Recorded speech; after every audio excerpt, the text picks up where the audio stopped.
السلام عليكم، ازيكم يا احلى اخوات؟ عاملين ايه؟ يا رب تكونوا بخير. النهارده معانا فيديو بقى ايه؟ ضرب نار. احنا هنا في الغورية. الناس اللي ما تعرفش الغورية تعالوا اعرفهم يعني ايه غورية. غورية يعني جملة، يعني قماشة نادرة، يعني بص كل اللي هتحتاجيه في كل القماش اللي يخص بيتك، سواء لبس، سواء تنجيد، سواء كل حاجة يا جماعة، ستاير، مفارش، كله موجود هنا المنبع نفسه. فتعالوا كده نتعرف مع بعض ونشوف الأقمشة الجميلة اللي احنا بنتفرج عليها. طبعا سواريهات، فساتين، خروج، كله موجود. صورت لكم حاجات جميلة جدا، واحنا بصوا من على الوش، يعني ما غوطناش قوي.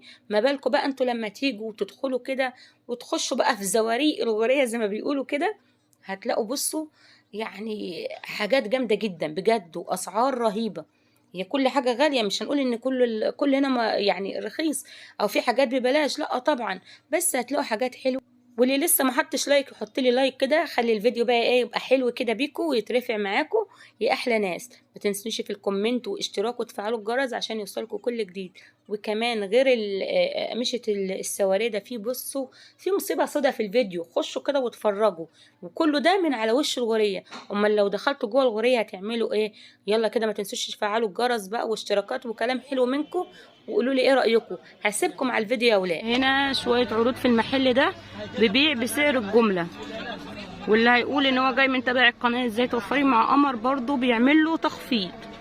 فاقول اسعارك. القماشات اللي قدامنا دي عامله كام يا استاذ؟ خيار زيركون موديلات السنه دي رسومات جديده ب 220. ثواني طبعا ادي لك هجي لك دلوقتي، خليك تنطر ده ماشي. قول.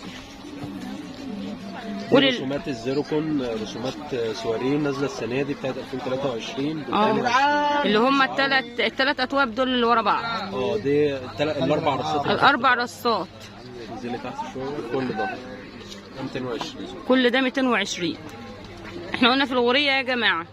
وعندنا اللولي دي، ده كافيار لولي لزق برضو، ده عامل 160 بس. 160 يعني اللي هو بره ده هو اغلى، سعره اعلى. وده تحت نفس السعر برضو. والالوان طبعا انتوا عايزينها موجوده. وفي ناس بتبقى محتاجه الوان معينه ممكن تطلبها، يعني هتجيبها لها. موجود كل التلوين عندي، معرض فيه كل حاجه. يعني عندك، يعني هو لو في حد مش عاجبه بالالوان دي كلها طلب لون تاني مختلف، كله موجود. كله موجود.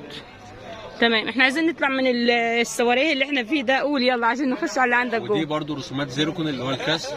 الحاجات دي عامله 200 جنيه. دي موديلات يعني ده اقل من اللي احنا صورناه في الاول خالص. هي نفس الخامه بالظبط، بس ده موديلات يعني اقل شويه. بتاعت السنه اللي فاتت. وده سعر جمله ولا مفيش تخفيض للناس اللي هتجيلك مثلا؟ في تخفيض ان شاء الله اللي يجي على دماغ. الحاجات دي كلها ب 200. يعني حلو، هو فكره حلو. واحد بقى يفصل بقى اللي هو عايزه، وبعد كده فستان بقى بدل ما معلش. ده شغل هاند ميد، شغل يدوي اللي انت حضرتك بتصوريه. اللي هو الالوان اللي فيه تلوين غامق وفاتح، ده اللي من تحت ده عامل 280. اللي فوق الاربع تياب. اوعى ايدك يا مصطفى. ده دول عامل، ده عامل 280. اللي تحت ده اول حاجه، او الرصه دي كل ده 280 اللي تحت. اللي فوق بقى خالص بقى الاربع تياب اللي فوق دول اللي هو الأقل شويه. ده سعره عامل 450. ده اعلى حاجه بقى. الابيض ده الله على الجمال. ده الخامه التقيله، ده هاند ميد شغل يدوي. حلو. طب والقماشه اللي في الوش دي ستان دي بقى ولا ايه؟ في ستان تركي ب 50 جنيه، وستان صالونه مستورد ب 70، وستان صالونه مصري ب 60. اللي مش حابب التولي خالص بقى وعايز حاجه هاديه يركن في المكان ده. سامعيني ولا هو ماسك المايك وهو بيتكلم؟ سامعيني يا اولاد ولا لا؟ هنا الحاجه الهاديه. سيبنا من التولي اللي بره ده. سعره كام بقول لنا بقى الانواع؟ ما تعرفش ده كان كام متر؟ ده 27 ونص يا قولي الاسعار في قدامك. اورجانزا ب 50 جنيه، دي الاورجانزا التقيله اللي بتعمل بيها الكلوش. وعندي تل خيال برضو عرضه 3 متر يتحط من بره الفستان. موجود جوميه اللي بينفش. ايوه كل الحاجات دي موجوده. شريط جوميه اللي هو ده بيتحط في ديل الفستان.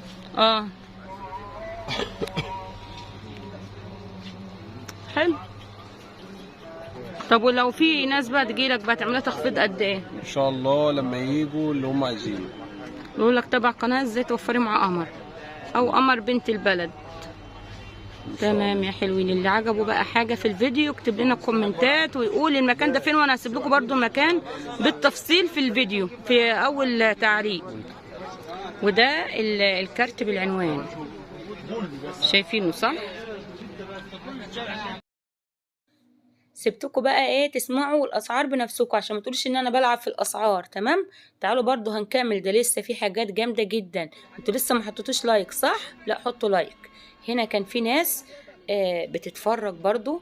دي عروسه كانت عايزه تفصل فستانها بنفسها. على فكره احلى حاجه يا جماعه يعني ان انا ابقى برضو فصلت فستان واحتفظت بيه بدل ما اروح اجره ب5000 و10000 والاسعار اللي انتوا عارفينها.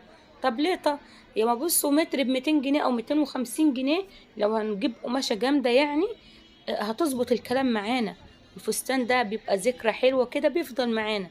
وكمان الحاجات الموديلات الموجوده دي يعني استحاله ان موضتها تبطل. يعني قماشه جايبه من الاخر. بص الستانه دي حاجه رقيقه برضو تنفع للاطفال، تنفع للحاجات دي. يعني اعمل فستان لبنت ولا حاجه بيبقى حاجه برضو رقيقه وهاديه، لان ما بنصحش ان الاطفال دي تبقى لابسه المشخلع والحاجات دي.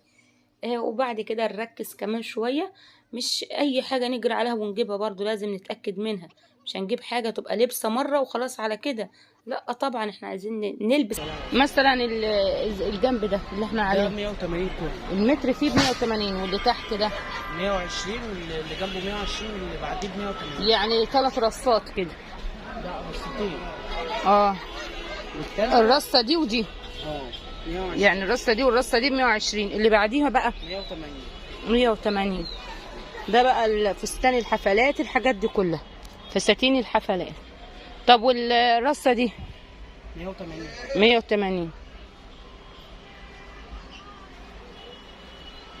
تمام يا جميل.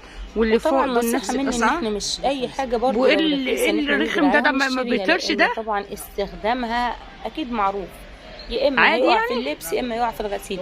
بس انا حبيت اوريكم برضو ايه الموجود هنا. المحل ده اسمه ايه هنا في اول الغوريه صح؟ حاجات تانية عاليه على باب الغوريه زي ما اتفقنا كده، اسعار عاليه. وطبعا بعد ما اتعرفنا على الاسعار هنا شفتوا كل حاجه. كل بياع بصي بيشكلك في المنتج اللي عنده من الاخر، بقول لك ما فيش منه. بس انت عينك فيك توريك. ايوه خليكي ناصحه زي قمر كده، مش اي حاجه اجري عليها والدب.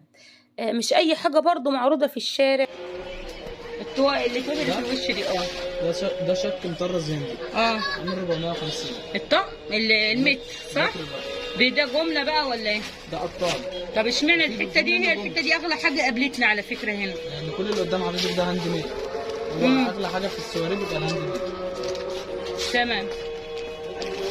طب ومفيش تخفيضات بقى والحاجات دي؟ دوت نفس السعر؟ دوت الكريم دول المتر ب 1400 والباقي ده ب 1000.